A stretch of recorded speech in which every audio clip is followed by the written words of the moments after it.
기독교 역사 초기에 못 말리는 전도자 한 분이 계셨습니다. 사진 한번 보여주시겠습니까? 바로 이분.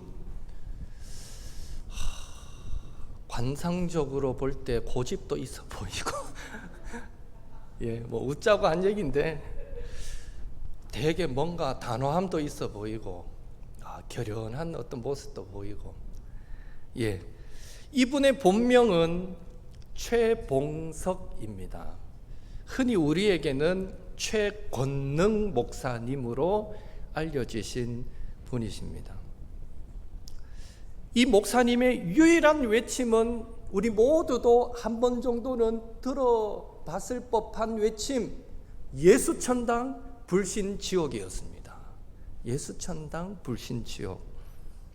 한 번은 이 목사님께서 평양 백동 거리를 나가서 그날도 지나가는 사람들에게 예수천당 불신지옥 하면서 외치고 있었습니다. 마침 그때 일본군 연대장이 말을 타고 거기를 지나가고 있었는데 이 최건능 목사님이 그 일본군 연대장을 향해서 또 큰 소리로 예수천당 불신지옥 이러니까 그만 이 말이 그 큰 소리에 놀라서 앞발을 번쩍 들어버렸어요.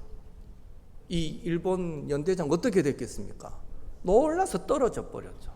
막 화가 나니까 저놈 잡아들여! 이래서 그만 일본 그 주재소로 끌려가게 됩니다. 끌려간 목사님은 가만히 뒀겠어요. 연대장이 이 말에서 떨어졌는데 매질을 하고 때리고 신문을 하죠. 그런데 전혀 이 목사님은 그런 신문에 두려워하지도 않고 위축되지도 않으셨답니다. 때릴 때마다 예수천당 불신지옥을 외쳤답니다. 세게 때리면 더 세게 예수천당 불신지옥하고, 약하게 때리면 예수천당 불신지옥하고, 때릴 때마다 예수천당 불신지옥을 외치더랍니다. 그러자 한참 후에 일본 군인이 이상하잖아요. 이 사람 도대체 이상하잖아요. 이거 미친 사람 아닌가 싶기도 하고, 왜 당신은 건들기만 하면 때리기만 하면 예수천당 불신지옥이라고 외치느냐라고 물으니까 이때 최건능 목사님이 내 속에는 예수님밖에 없기에 건들기만 하면 예수님만 나옵니다 라고 대답했다고 합니다. 그 대답을 들은 일본 군인은 더 이상 이 사람 미친 사람 맞는갑다 싶었겠죠. 예, 그래서 그를 풀어주었다 하는 이 목사님의 일화가 있습니다. 이렇게 최건능 목사님은 약간은 미련해 보이고 좀 무식한 듯이 그렇게 전도했지만 그는 한평생 약 80개의 교회를 세웠습니다. 큰 일을 감당했죠. 그런 의미에서 이 최건능 목사님의 삶이야말로 오늘 설교 제목처럼 미련하지만 능력 있는 전도의 삶, 세상이 감당하지 못할 그런 그리스도인의 삶을 살으셨던 좋은 예가 된다라고 말할 수 있습니다. 우리나라 개신교 역사를 보면 우리나라 땅을 밟았던 최초의 개신교, 가톨릭 말고요, 우리 개신교, 기독교, 개신교 최초의 선교사는 독일 사람이었던 칼 디출라프라는 사람입니다. 1832년 7월 17일 황해도 서해안 장산곶 그 해안에 상륙하여서 24일까지 약 8일 동안 머물게 됩니다. 그분의 일기가 남아 있거든요. 그 일기에 보면 8일 머물고 또 배 타고 헤어지는데 이 기출라프의 친화력이 얼마나 대단했던지, 8일 동안 조선말도 모를 텐데 8일 동안 머물렀는데 떠나갈 때에 그 전날 밤에 그 인근 사람들이 식사를 대접하고 모여서 파티도 하고 갈 때에는 배까지 승선해가 잘 가라고 하고, 이야 도대체 뭐 8일 동안 뭐 어떻게 했길래 조선 사람으로부터 그런 또 대접을 받았을까? 하여튼 그런 기록이 남아있어요. 8일 만에 이동해서 바로 그 다음 날 충청도에 있는 고대도라는 곳에 도착해서 거기에서는 약 23일 동안 머물면서 선교하게 됩니다. 이것이 개신교 최초의 선교입니다. 지금도 고대도에 가면 이 기출라프 선교사를 기념하는 기념 박물관이 세워져 있습니다. 언젠가 기회 되면 우리 교인들 데리고 한번 가보고 싶네요. 그리고 본격적인 이 개신교 선교는요, 그로부터 한 50년쯤 지나서 1884년 4월 5일 부활절 아침에 미국 북장로교 선교사인 알렌이 한국에 입국하면서부터 이제 본격적인 선교가 이루어지게 됩니다. 그러니까 이 한국 땅에 복음이 전파된 지 190년 만에, 본격적인 복음이 전해진 지 약 140년 만에 오늘날 약 1000만 명의 예수 믿는 사람들이 이 땅에 존재하게 된 것입니다. 놀라운 성장을 했다라고 말할 수 있는 것이죠. 우리는 이런 사실만 생각해 보더라도 최건든 목사님이 예수천당 불신지옥 이거 외쳤는데도 평생에 80개의 교회를 세웠던 것과 또 우리나라에 그 선교사님이 들어와서 복음을 전한 지가 불과 몇 년 되지 않는데도 오늘날과 같은 이런 많은 사람들이 예수 믿게 된 것을 생각해 보면 예수 믿으세요라는 이 전도가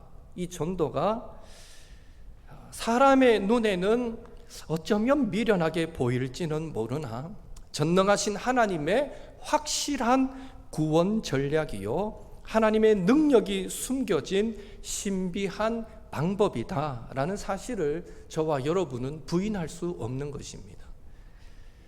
바울도 오늘 본문 배경이죠. 그 당시에 헬라 문화의 꽃이라고 할 만큼 발달된 도시였던 고린도, 그 고린도 사람들에게, 즉 자신들 스스로가 우리는 아주 합리적인 사람이야, 이성적인 사람이야, 우리는 철학적인 사람이야 라고 자부하면서 복음을 전파하는 그 전도를 설득력이 없어, 어떻게 저렇게 미련한 것을 믿지 하며 거부하던 그 고린도 사람들에게 복음이 얼마나 능력 있는지를 알리고 또 미련하게 보이는 전도가 하나님의 능력이 됨을 전하기 위해서 이 고린도 전서를 썼습니다. 첫째, 복음과 관련하여서는 18절에 보면 바울은 예수님과 그분의 십자가를 믿으면 구원받는다라는 절대적인 확신을 가졌던 사람답게 과감하게 선포합니다. 18절 같이 읽습니다. 십자가의 도가 멸망하는 자들에게는 미련한 것이요 구원을 받는 우리에게는 하나님의 능력이라. 아멘. 저와 여러분에게도 십자가의 도가, 즉 예수님께서 우리의 죄를 대신하여 십자가를 지셨기에 이제 누구라도 그 예수님을 믿으면 죄 용서받고 구원 얻는다 하는 이 복음이 영혼을 구원하는 하나님의 능력이 된다라는 이 확신으로 충만할 수 있기를 예수님의 이름으로 축원합니다. 둘째로 전도와 관련하여서는 21절에 바울은 이렇게 말합니다. 함께 읽습니다. 하나님의 지혜에 있어서는 이 세상이 자기 지혜로 하나님을 알지 못하므로 하나님께서 전도에 미련한 것으로 믿는 자들을 구원하시기를 기뻐하셨도다. 아멘. 무슨 말입니까? 세상 사람들이 자신을 지성적이고 합리적이고 논리적이고 그렇다고 주장하면서 십자가에 못 박히신 예수님을 전하는 그 전도가 아무리 들어봐도 비과학적이야, 비논리적이야, 비상식적이야, 비현실적이야 하며 거부하지만 하나님은 그런 세상 사람들이 미련하게 여기는 전도로 믿는 영혼들을 구원하시기를 기뻐하신다라고 지금 바울은 선포하고 있습니다. 그러면서 바울은요, 어떻게 미련하게 보이는 전도로 영혼을 구원할 수 있지? 하는 그 질문을 의식하고는 이어서 이렇게 답합니다. 24절, 25절 같이 읽습니다. 그리스도는 하나님의 능력이요 하나님의 지혜니라. 하나님의 어리석음이 사람보다 지혜롭고 하나님의 약하심이 사람보다 강하니라. 아멘.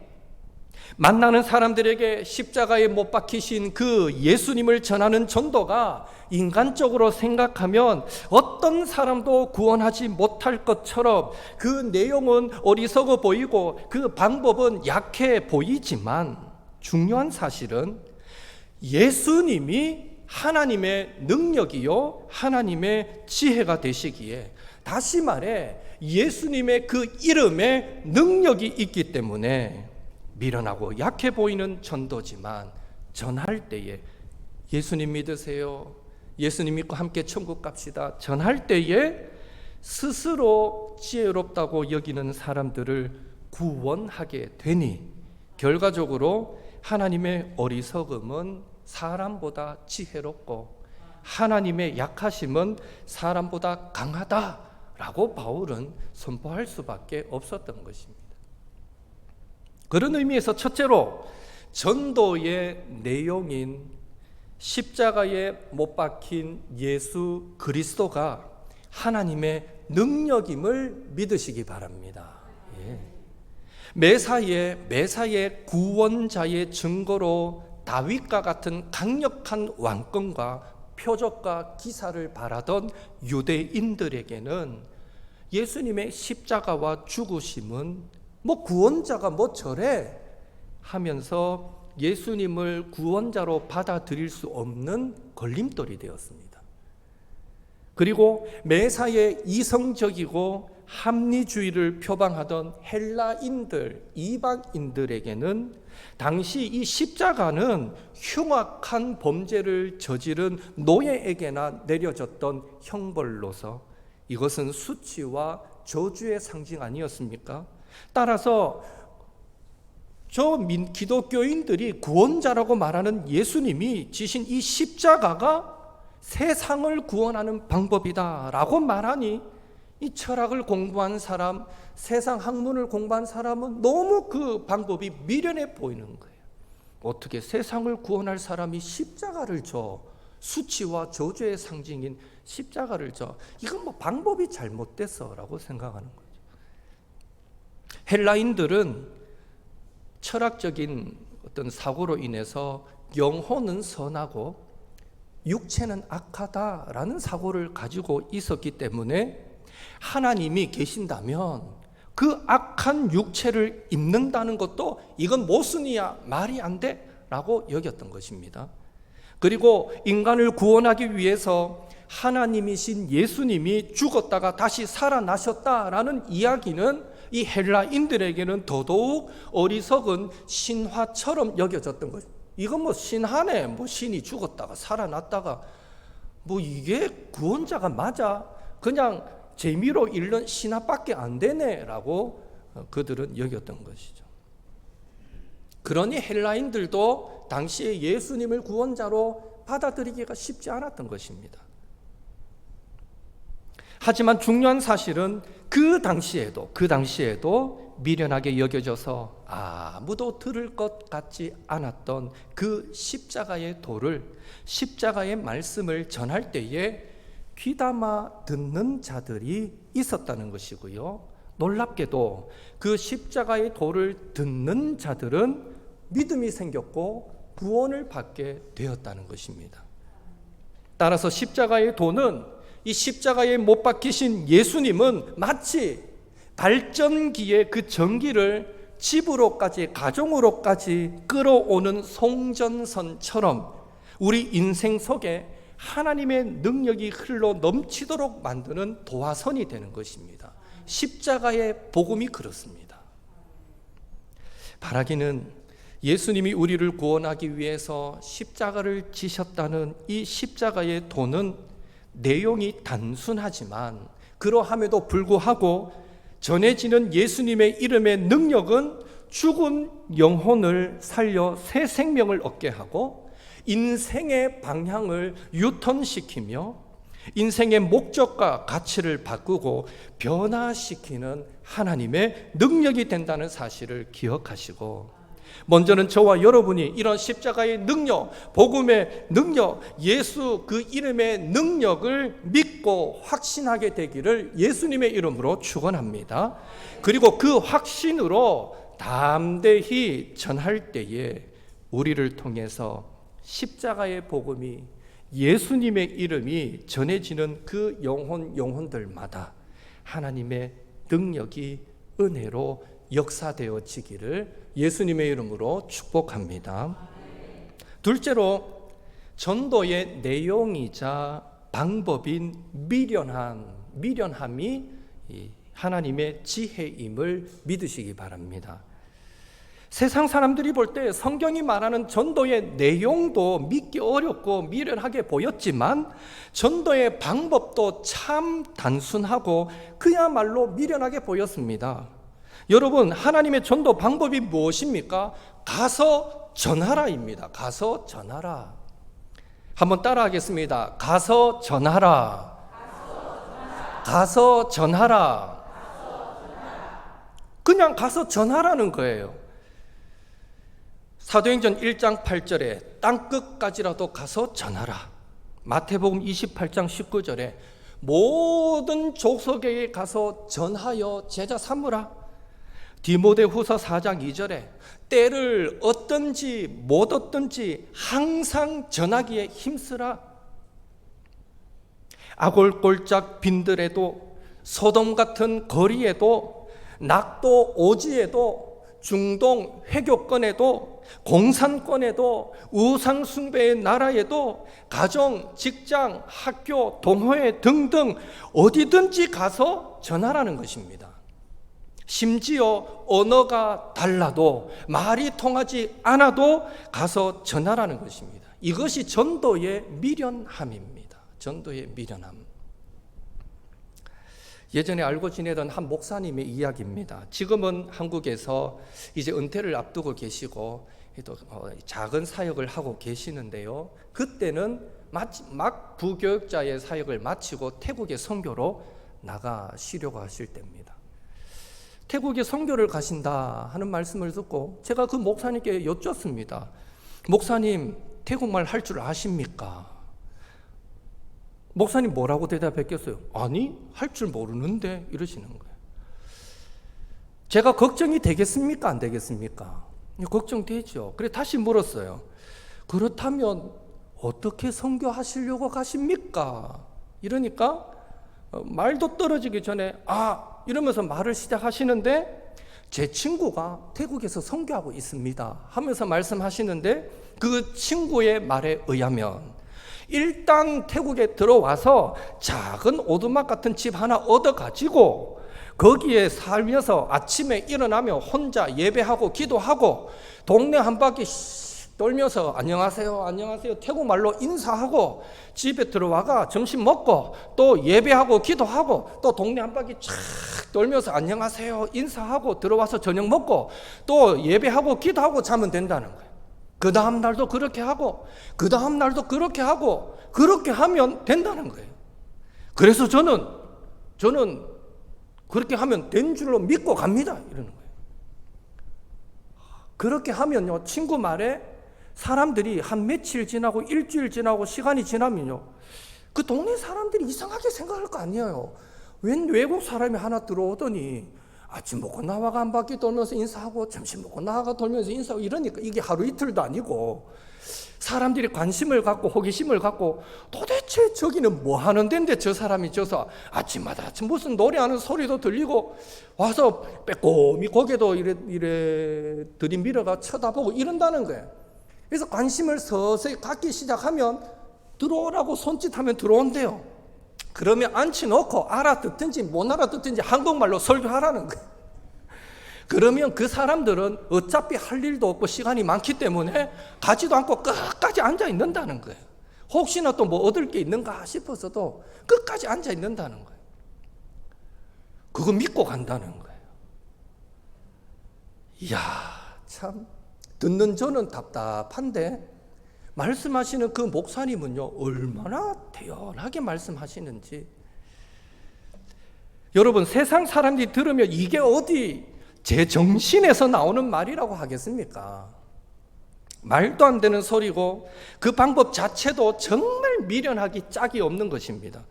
그런데 놀라운 사실은 당시 태국이라는 어떤 특수 상황도 있었겠지만 그 목사님의 친구도 그렇게 시작해서 태국에서 큰 교회를 세워서 목회를 하고 계시고, 또 이 목사님도요 그렇게 들어가서 언어 공부를 병행하면서 정말 가르쳐 준 대로 하니까 사람들이 1명, 2명 모여서 이제는 제법 예배를 드리는 교회가 되었다 하는 얘기를 제가 그 당시에 들은 적이 있습니다. 그저 하나님의 은혜인 것이죠. 그 목사님은 전략적으로 선교하지 않았습니다. 그 목사님은 고상하게 선교하지도 않았습니다. 그 목사님은 많은 물질을 들여서 선교하지도 않았습니다. 엄청난 신학적인 지식을 가지고 선교하지도 않았습니다. 누가 봐도 미련하기 짝이 없는 방법으로 선교했습니다. 그런데도 그 목사님을 통해 하나님께서 그 태국 땅에 또 하나의 교회가 세워지도록 역사하셨다니 여러분 놀랍지 않습니까? 예. 분명한 사실은 누가 뭐라고 해도 하나님은 전도의 미련한 방법으로 사람들을 구원하시기를 기뻐하십니다. 그래서 예수님도 이렇게 말씀하셨습니다. 마가복음 16장 15절 16절 같이 읽습니다. 또 이르시되 온 천하에 다니며 만민에게 복음을 전파하라. 믿고 세례를 받는 사람은 구원을 얻을 것이요 믿지 않는 사람은 정죄를 받으리라. 무슨 말입니까? 우리가 가서 전도하기만 하면, 복음을 전하기만 하면, 십자가의 예수님을 전하기만 하면 구원받을 사람은 다 믿게 된다는 것입니다. 사도행전에 보면 사도 바울도 사도행전 13장 48절에서 지금의 터키 지방으로 가서 이전에 한 번도 만나보지 못했던 사람들에게 전도를 한 결과를 이렇게 보고하고 있습니다. 함께 읽겠습니다. 이방인들이 듣고 기뻐하여 하나님의 말씀을 찬송하며 영생을 주시기로 작정된 자는 다 믿더라. 아멘. 영생을 주시기로 작정된 자는 다 믿더라. 예수 그리스도의 십자가의 복음을 전했더니 의외로 많은 사람들이 예수님을 믿더라는 것입니다. 우리는 누가 영생을 받기로 작정된 자인지 알 수 없지만 복음을 전하는 곳에는 영생을 얻기로 작정된 영혼들이 반드시 있다는 것입니다.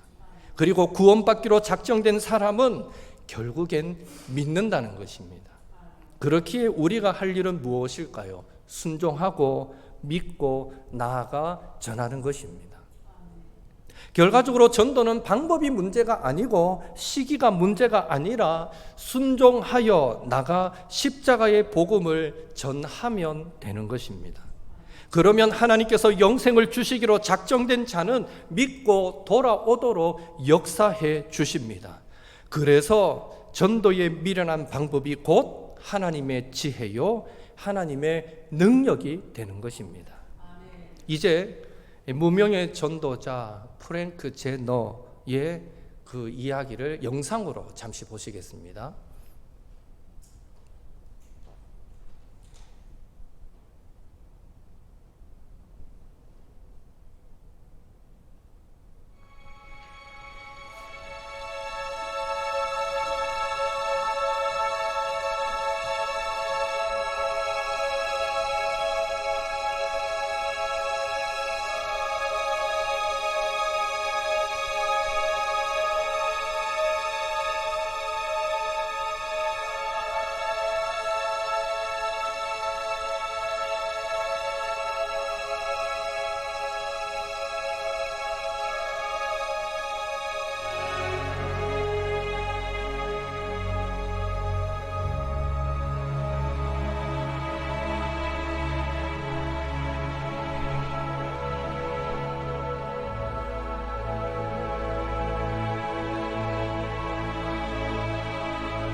A number of years ago, in a Baptist church in Crystal Palace in southern London, the Sunday morning service was closing, and a stranger stood up at the back, raised his hand, he said, "Excuse me, Pastor, can I share a little testimony?" The pastor looked at his watch, he said, "You've got 3 minutes."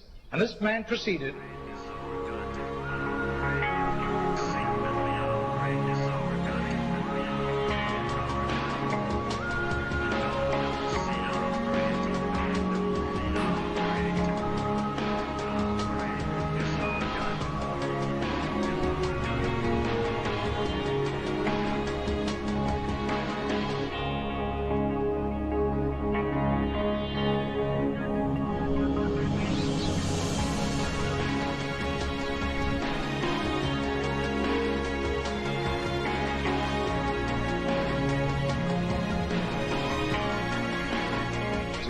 Now, this London preacher flew back to the UK and was speaking at the Keswick Convention in the Lake District. And he threw in these 3 testimonies. At the close of his teaching session, 4 elderly pastors came up and said, "We got saved between 25 and 35 years ago, respectively, through that little man on George Street giving us a tract and asking us that question." He then flew the following week to a similar Keswick Convention in the Caribbean, to missionaries. And he shared the testimonies. At the close of his teaching session, 3 missionaries came up and said, "We got saved between 15 and 25 years ago, respectively, through that little man's testimony and asking us that same question on George Street in Sydney." Coming back to London, he stopped outside Atlanta, Georgia, to speak at a Naval Chaplains Convention.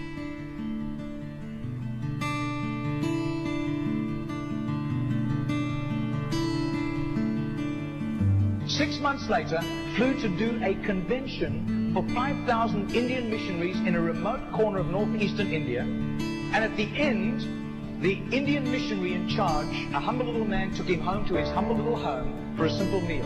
And he said, "How did you, as a Hindu, come to Christ?" He said, "One bout of diplomatic service took me to Sydney. And I was doing some last-minute shopping laden with parcels of toys and clothing for my children, walking down George Street. And this courteous little white-haired man stepped down in front of me, offered me a pamphlet, and said, 'Excuse me, sir, are you saved? If you die tonight, are you going to heaven?'" The splendor of the King, clothed in majesty. I do. His name is Mr. Genord, but I don't think he does it anymore. He's too frail and elderly. Joys, he wraps himself in light, and darkness rises too high, and trembles at his voice, trembles at his voice. How great is our God? Sing with me, how great is our God? And all will see how great is our God. Margarita did a little count. That's 146,100 people. That simple little nobody except a little group of Baptists in southern Sydney knew about Mr. Genord. But I'll tell you, his name was famous in heaven.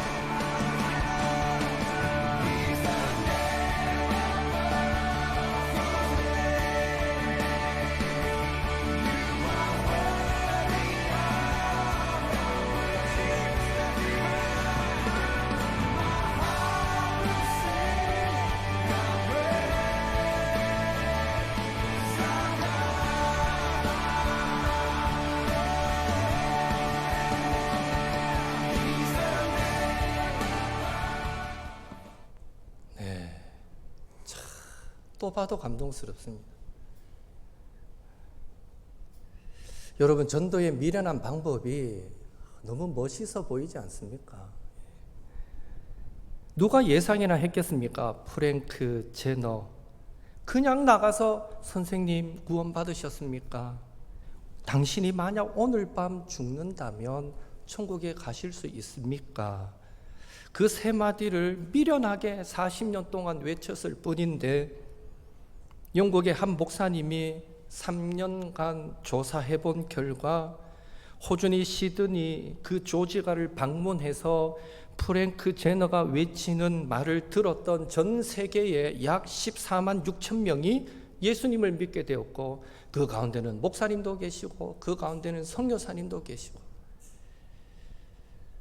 죽음을 2주일 남겨놓고서야 자신으로 인해서 그 많은 사람이 예수님을 영접하게 되었다라는 소식을 접하고 기쁨으로 눈을 감았던 프랭크 제너. 이 땅에서는 죽기 2주 전까지 내 인생 실패한 것 같아, 헛산 것 같아, 그렇게 40년 동안 노력했는데 한 사람도 전도 못한 것 같아, 저는 낙심에 빠져 있었던 죽기 2주 전까지. 근데 하나님이 아니다 하는 걸 이렇게라도 가르쳐 주신 것 같아.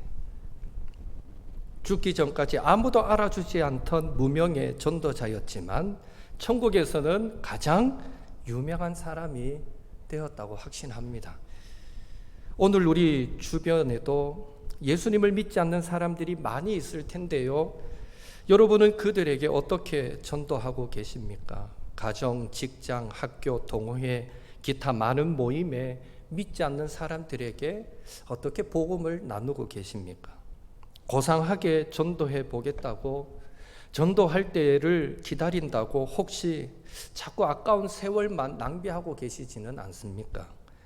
사도 바울은 자신의 전도 경험을 가지고 우리에게 분명하게 충고해 주고 있습니다. 디모데후서 4장 2절에 너는 말씀을 전파하라. 때를 얻든지 못 얻든지 항상 힘쓰라.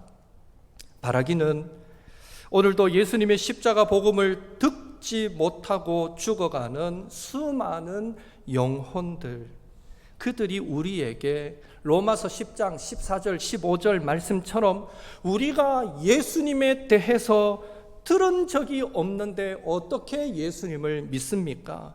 저 우리에게 전도해 주는 자가 없는데 어떻게 듣고 믿겠습니까? 하며 항변하고 절규하고 있다는 사실을 기억하시고, 또 오늘도 우리 주변에는 하나님께서 구원하시기로 작정된 영혼이 의외로 많다는 것, 그들이 감성적인 사람이건 합리적인 사람이건 기독교의 호의적인 사람이건 아니면 반감이 많고 비판적인 사람이건 상관없이 그들 모두를 구원할 유일한 방법은 오직 십자가에 못 박히신 예수님을 전하는 것, 전도를 통해 예수 그 이름의 능력이 그들 가운데 역사하도록 만드는 것임을 기억하셔서 이 하반기에 우리의 전도가 조금 미련스럽게 여겨질지라도, 안 될 것 같은 인간적인 생각이 자꾸 들더라도 우리가 믿는 예수님은 낙심한 자에게 소망을 주시는 예수님, 상처받은 인생을 치유해 주시는 예수님, 절망에 빠진 자에게 새 힘을 주시는 예수님, 불안과 염려로 눌려있는 자에게 평안을 주시는 예수님, 약한 자를 능력으로 붙들어 일으켜 주시는 예수님, 지난날의 모든 죄를 다 용서하시고 새로운 사람으로 변화시켜 주시는 예수님, 능력과 지혜의 예수님이심을 믿으시고 그 예수님을 힘있게 전하여 저와 여러분을 통해 사랑하는 가족, 친구, 가까운 지인들이 예수님 믿고 구원 얻게 되기를 예수님의 이름으로 축원합니다. 이제 여러분 요 초록색 종이 하나씩 받으셨죠? 이거 한번 딱 꺼내 보십시오. 한쪽 면에는 이 전도 행사를 어떤 일정으로 우리가 할 건가 일정이 간단하게 나와 있고요. 그 뒷면에 딱 보시면 2023 새생명 축제를 위한 나의 다짐이라는 부분이 있습니다. 우리가 전도 그냥 시시하게 시작하는 것보다는 이왕 시작할 때 우리의 마음을 좀 결의를 다지는 것도 중요하겠다 싶어서 한번 만들어 보았습니다. 제가 먼저 한번 읽어 볼 테니까요, 여러분 한번 눈으로 따라 보십시오. 나는 태신자들이 주님을 만나 생명의 기쁨을 함께 누리기까지 헌신과 기도를 아끼지 않을 것이며 이에 아래의 사항들을 결단하며 다짐합니다. 하나, 한 영혼을 향한 목자의 심정으로 태신자를 품겠습니다.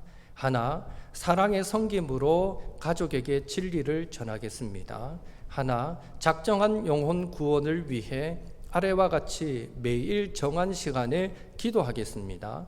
하나, 주님께서 주신 믿음과 사랑을 태신자에게 삶으로 보이겠습니다. 하나, 일주일에 한 번씩 태신자의 필요를 살피며 돕겠습니다. 하나, 새 생명 축제에 반드시 태신자를 모시고 오겠습니다. 하나, 태신자가 교회에 정착하기까지 지속적으로 돕겠습니다. 예. 우리는 지금 1년에 한 번 하반기에 이 새 생명 축제를 합니다. 여러분 가운데는 아이고 뭐 또 목사님 귀찮게 또 이런 행사 하시노 혹 그런 마음을 가지실 분도 있지 않으실까 생각됩니다. 여러분 목사인들 저희들 이 행사가 뭐 쉽겠습니까? 예, 성도들의 마음을 자꾸 독려해야 되죠. 같이 하자 해야 되죠. 안 따라오는 성도들 따라오게 만들어야 되죠.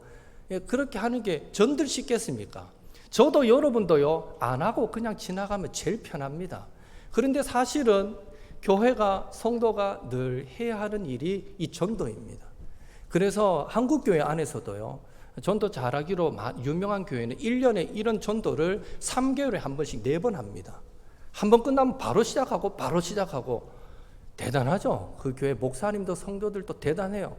그리고 좀 열심히 하는 교회는 적어도 1년에 2번, 전반기 한 번, 하반기 한 번 이런 영혼 전도 구원 행사를 합니다. 왜?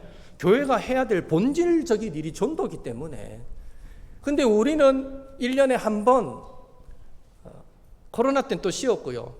1년에 한 번 어쩌면 교우합니다. 그래서 이게 우리가 특별히 뭘 하나님 앞에 내세울 만한 그런 일을 하는 게 아니라 사실은 늘 해야 할 일을 한번 결심해서 다 같이 한번 으쌰으쌰 해보자 하는 행사로 1년에 한 번 하는 것이죠. 그래서 마땅히 믿는 자로서 해야 할 일이다 한번 생각하시고, 우리 하나님 하반기에 내가 품은 영혼이 오게 될지 안 오게 될지는 그건 하나님께 맡길 일이고요. 똑같은 마음으로 온 교인과 똑같은 마음으로 저도 내 가슴에 그 영혼을 품겠습니다. 그리고 기도하겠습니다. 그리고 기회가 된다면 전하겠습니다. 초청하겠습니다. 하나님의 은혜로 오면 감사하고 못 오더라도 낙심하지 않겠습니다. 이런 마음으로 내가 이 새생명 축제에 임하겠습니다. 그런 각오가 이제 여러분 있으시면 밑에 이름에 자기 이름 쓰시고 서명 딱 하셔야 됩니다. 예, 지금 하십시오. 지금 해야 될 일이기 때문에 볼펜 그 책상 위에 얹어져 있습니다. 예, 지금 하십시오. 그래서 미룰 일이 아니기 때문에 우리가 이렇게 한번 진지한 마음으로 이 하반기에 동참해 보겠습니다 하는 마음으로 예, 자기 이름 쓰십시오.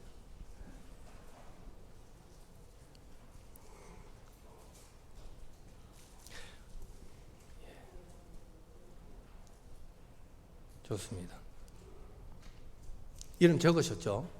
이 적는 게 중요합니다. 이거 안 적으면요 또 모른 척 썩 잊어버리려고 하는 작정입니다. 적어도 내 이름 석자를 스스로 적을 때 우리는 같이 기도하게 되고 같이 동참할 수 있습니다. 자, 이제 다 적으셨습니까? 예, 좋습니다. 적으셨다고 믿습니다. 혹시 그쪽도 오늘은 내가 손이 떨리가 이거 못 적겠다 이런 분들이 계시면 한 주간 기도하시면서 반드시 서명하십시오. 이거는요 사실은 못 적을 일이 아니에요. 당연히 해야 할 일이기 때문에 내가 잊고 있었던 일인데 최선을 다하겠습니다 하는 그런 마음입니다.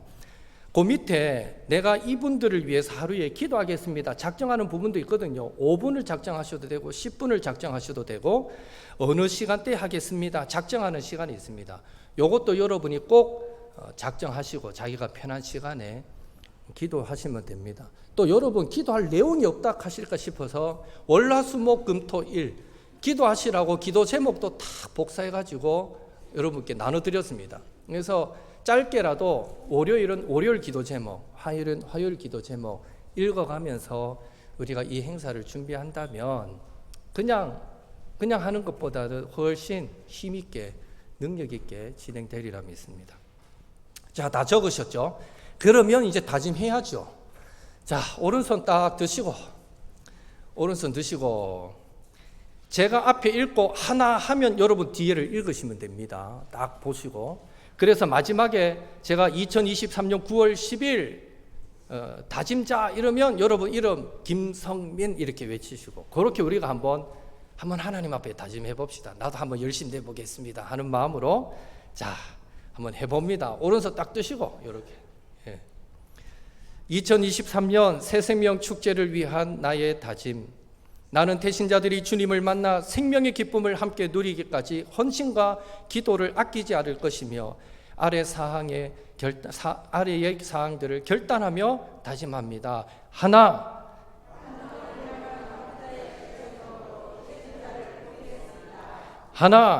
사랑의 섬김으로 가족에게 진리를 전하겠습니다. 하나, 작정한 영혼 구원을 위해 아래와 같이 매일 정한 시간에 기도하겠습니다. 하나, 주님께서 주신 믿음과 사랑을 태신자에게 삶으로 보이겠습니다. 하나, 일주일에 한 번씩 태신자의 필요를 살피며 돕겠습니다. 하나, 새 생명 축제에 반드시 태신자를 모시고 오겠습니다. 하나, 태신자가 교회에 정착하기까지 지속적으로 돕겠습니다. 주후 2023년 9월 10일 다짐자 김성민. 아멘. 우리가 다짐을 하나님 기뻐하실 것 같아요. 박수 한번 보내겠습니다. 서로를 격려하면서. 예.